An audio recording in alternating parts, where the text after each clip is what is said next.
All right, I've shown you guys these brake boards before, but I just kind of identified components and stuff.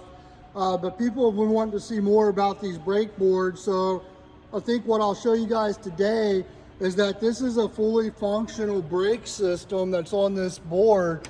So you got the ignition switch, you turn it on, it powers it up. You can hear the click test that just happened.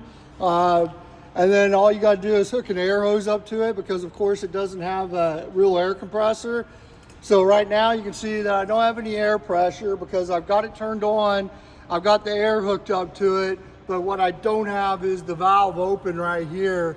So we'll open this valve, and now if we watch it, we can start to hear it filling up with air. We can see our gauges over here filling up. If we come over here to our actual tanks, we can see it's starting to build. Got about 110, 111, it's building up air pressure. So now I have a fully functional, did you hear that? So that was the air dryer purging because we reached cutout pressure.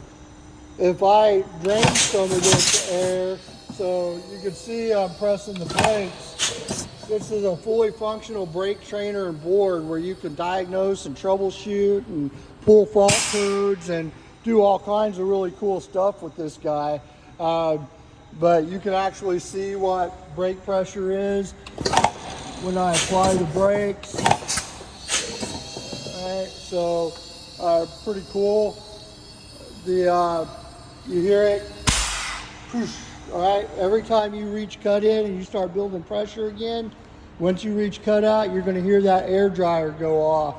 Now, what I don't have is super long arms, so I can't show you what the back of this guy is doing because I can't reach the brake pedal way up there to get this stuff to do things without someone here to help me, and I'm here by myself right now. But this is a really cool piece of equipment. It's got a blink code switch where you can see if there's any blink codes. It's got the diagnostic port so you can hook up the Bendix software. You got the ABS blink code going on so you can read it by blink codes.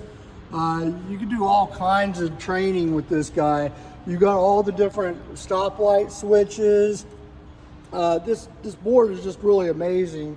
I think it's probably underutilized by the students and the staff here. If I taught brakes, I'd be using this thing all the time. But yeah, just wanted to share a little bit more details about this board with you. If there's anything specific you want me to do training wise on the board for you guys, just let me know and I'll try to find time to do it.